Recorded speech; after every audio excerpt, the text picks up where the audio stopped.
gate? Well, why you're choosing me is a great question, but I'm very humbled that you asked me to be on the show.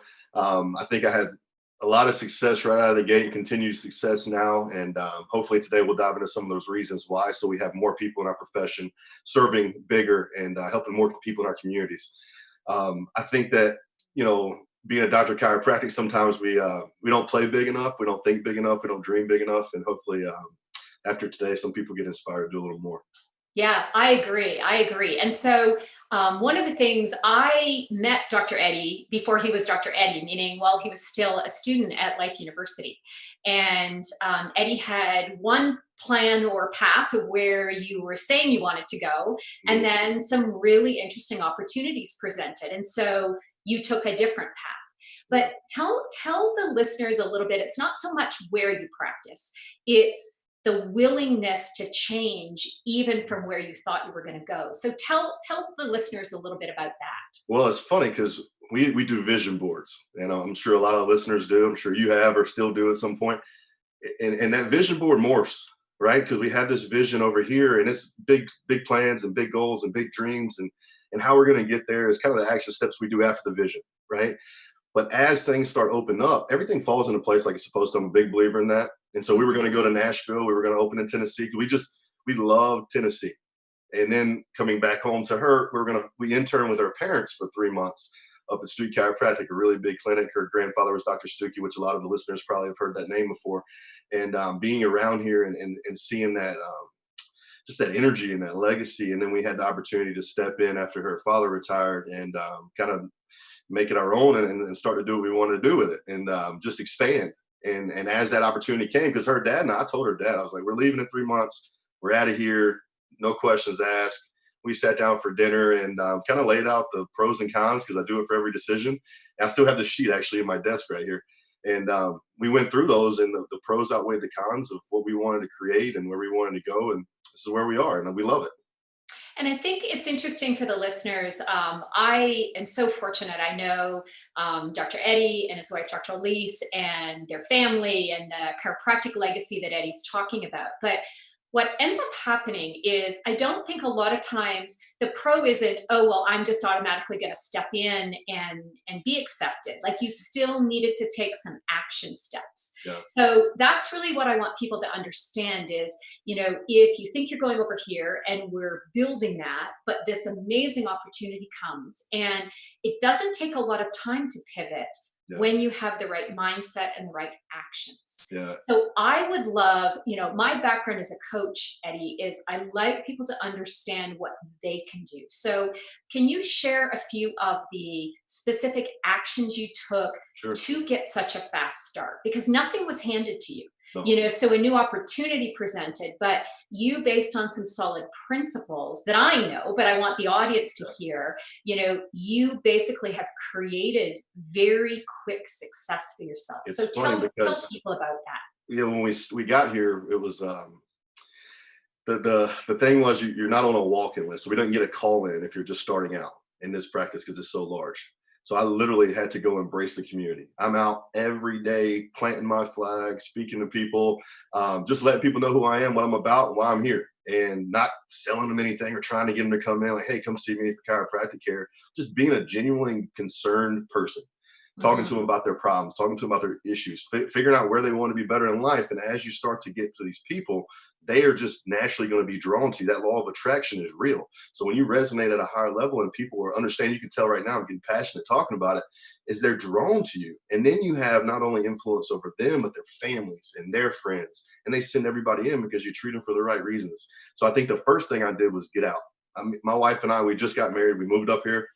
She didn't see me a whole lot for the first 6 months to a year because if I went in the office, I'm networking at a golf tournament, or I'm going to speak Yeah. at an event, or I'm going to go just meet people. I'm just going to walk around and tell people who I am and what I do. And that didn't never, she was so supportive of that too, which I think is really important to have that support system from your significant other, whoever that may be, to keep pushing you forward. Because it's not Yeah. easy.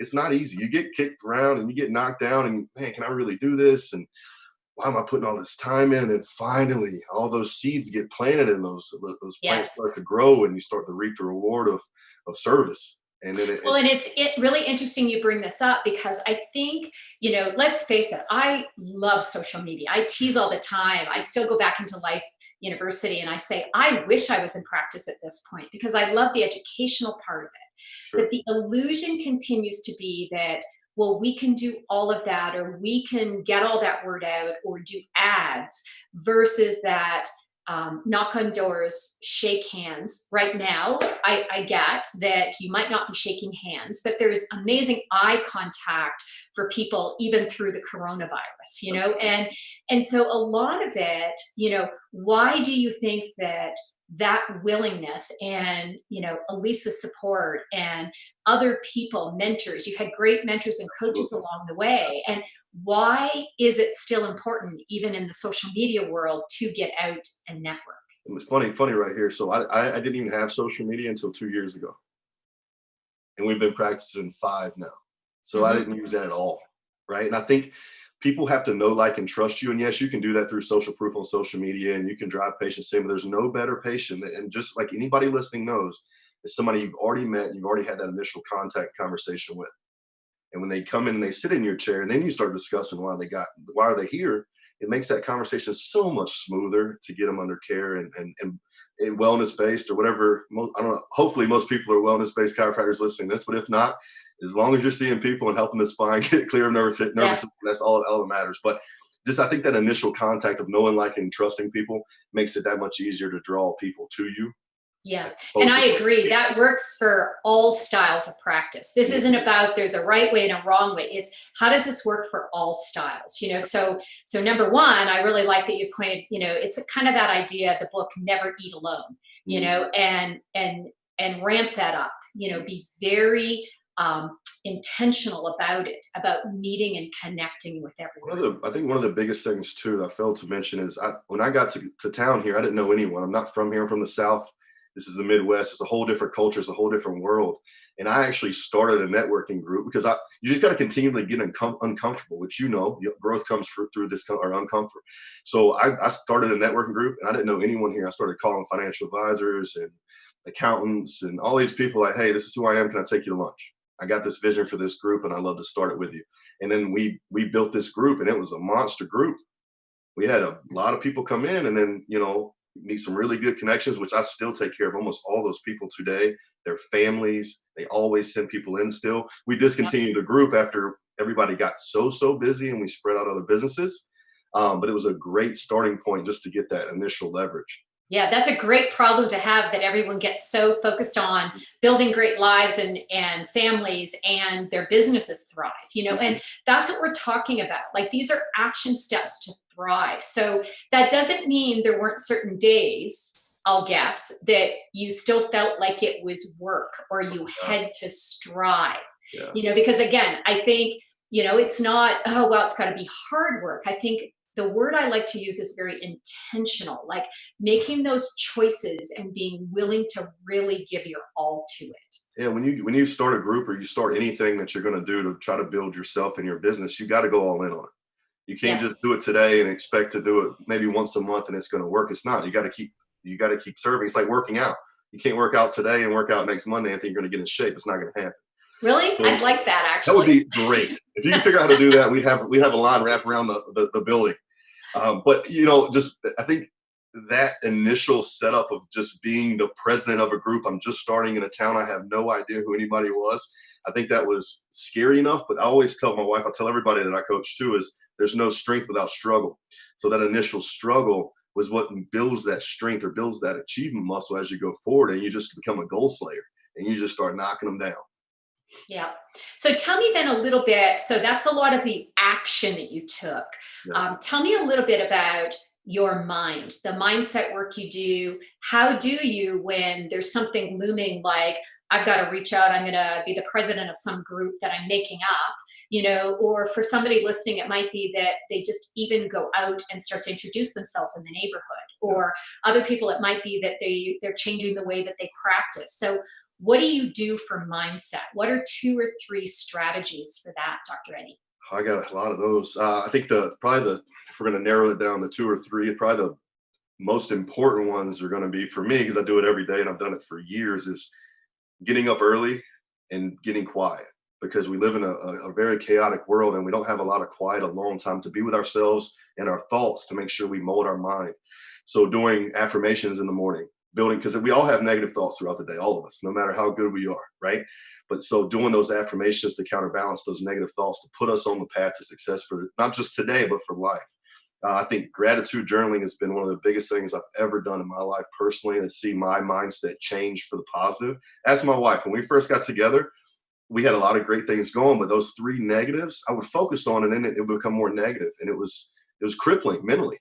And so doing a gratitude journal every day, three things you're grateful for, and then giving on the bottom one thing you're grateful that's going to happen that hasn't happened yet. I think that was so you're manifesting the future that way. So visualization has been a good one too. Visualize what you want your practice to look like, what you want it to feel like, how do you want it to smell, how do you want the vibration of energy to be? Like, visualize that every morning before you go to the office. How many people do you want to see that day? What type of people are you going to see that day? Like, I think, go ahead. We already have done it in our mind. So by the time we get there and do it, it's just second nature. So I think those three are probably the biggest ones if we're gonna narrow it down. Well, and it's interesting because what I like about what you're describing as well, all of our listeners are not brand new startup practitioners. Many of our listeners to this show, it's about growth. And every week we have different guests. Thanks to ChiroSecure. I want to put that thank you out there. Dr. Stu Hoffman and ChiroSecure is really focused on how they can just give and seed lots of great information. But what you're describing, like, these are life success principles. So what happens though is I see this where, whether it's somebody, you're 5 years in now, and I'm still sure there are days that you kind of don't feel like doing certain things, or just like a workout.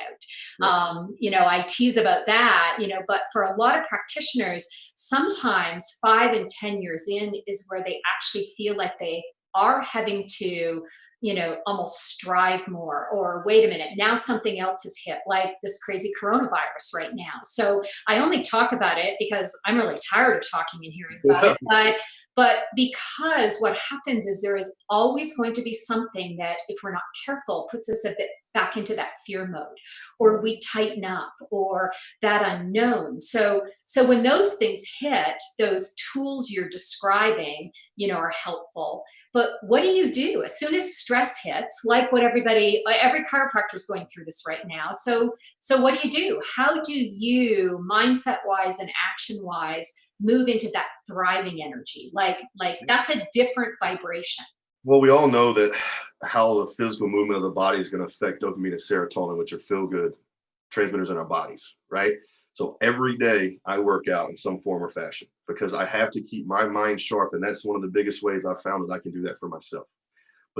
And that's on top of doing the daily rituals of affirmations, visualizations, gratitude journaling. I mean, I got a huge journal right here. I write in every single day. I think that the fear and anxiety comes from not being prepared. So the preparation for separation is what I call it, is being prepared, preparing yourself for the day early enough that you can, whenever the coronavirus happens, you have the ability to adapt, and you can make the right decisions right now. And if it may not be the right decision, but just make it the right decision. Whatever you got to do to make that happen. So I think the ability to adapt is just how clear your mind can be. I mean, obviously, eat a nutrition. We all know this, right? Exercising on a regular basis, but making sure your mind's a muscle as well. And a lot of people don't treat it that way, unfortunately, our patients included. And some of the doctors, they have no idea. And it's not like we're making this up, because this has been for decades, hundreds of years, people have been doing this stuff, Yeah. And isn't it interesting that you use the word adaptation? Because basically what we do chiropractically, nervous system wise, is we enhance the body's ability to adapt. So even right now, this week, with chiropractic stress, with a lot of people, even if they have been thriving, this really makes them question their sanity, or do I want to keep doing this, and if we can really stay well ourselves, then we're tapping into that ability to adapt, for sure. I think the thing too is we got to focus on what we want, not focus on what we don't want. So a lot of negativity and seeing maybe your volume went down this week by 20%, you can't focus on that number. Because if you focus on that number, it's going to continue to drop. So let's focus on, hey, how can we use this to our advantage? And what I did with the staff yesterday was say, hey, if people are calling to cancel because of kids are out of school, they close all the schools by us. hey, if you haven't got your kid checked, now would be the time to get them checked because it's going to boost their immune system, help them be able to better defend against the virus if it ever comes to our town. Like just to maybe just flip the script and the Yep. narrative to better serve our families because they just don't know that we Yeah. can do that, you know? Yeah. Well, I know, these shows are always so short. We could have this conversation for a long time. What I want to do though is show people, I think you have a copy of the book, show some people a little bit about you, how people can learn more. We'll definitely put that in the show flow, like, how people can reach out, but talk a little bit for a minute about the podcast, about the book, and how you're using these tools to help other people. So my father-in-law and I, Dr. Jay LaGuardia, when I got hurt 2 years ago, so I was out of practice. There's a whole different show we could do on that and overcoming that hurdle. Absolutely. But then we decided to start a podcast because the message that we use and we've been so successful with in practice, a lot of people don't know. There's a lot of struggling chiropractors that it shouldn't be. And so we use this message, and this is the book here, shameless plug, Triple P, GPS to Success. We do men's events. We do have a podcast called Power, Passion, Prosperity. You can download any way that people are listening to stuff, Spotify, iTunes, etc. But we really dig into these success habits, and I mean, it's really, we've had some really cool people on the show, from financial gurus to how to better help your finances, your fitness, your fun, your family, your friends, every aspect of your life to make sure that you're living not only successful financially, but successful every other aspect, because that's what we all know brings us more Yeah. more gratitude and more fun. Yeah, it's definitely that full spectrum life. And what you're doing, and there's just another example of doing for others, sharing some of these ideas. Myself, I recognize I'm so thankful that for the coaches and mentors and people I've been around. And I know that, I'm putting words in your mouth, but for yourself, for Dr. J, the giving of these tools, my wish for everybody listening is that you have the level of success, at 1 year and 2 year and 5 years that Dr. Eddie's been through. And again, I think somewhere later in the year, we'll bring you back to have that conversation. Like, what do you do when you can't practice? And may that not happen to any of you, but Dr. Eddie has been through it. Other chiropractors I know have been through it, and how do you stay so focused on where you're headed and see yourself through it, and use these same principles to thrive. So, If you don't, if people that are listening, if they don't have a coach or a mentor, you're not ever going to get where you want to be as quickly as you want to be without having 20 setbacks.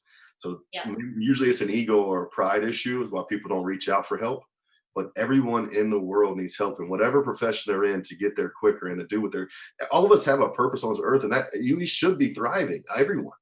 yeah. And why a lot of people aren't is because they don't have that leadership or that just roadmap, basically, to, hey, this is where you are. This is how you get there. This is how you're going to go about doing it. And here you go. Absolutely. And that's where, in closing, I can't say enough thanks also to ChiroSecure for putting these, short, succinct shows together, all the things that they do. Right now, everybody check your inboxes. ChiroSecure has provided amazing factual information about things that are right to do, even within the stress of the coronavirus. But Dr. Stu has been so supportive of myself through my career, so many people, and they bring you in these little vignettes, coaches, input from great people. On that note, again, thank you, Dr. Eddie. And I do want to mention before we leave, thank you for bearing with us on some of the technical difficulties at first. And then also next week's show, because this is a weekly show, Growth Without Risk. Sherry McAllister will actually be with you as the host next week. So thank you for your patience and attention. And thank you again, Dr. Eddie. Have a wonderful day. Pleasure.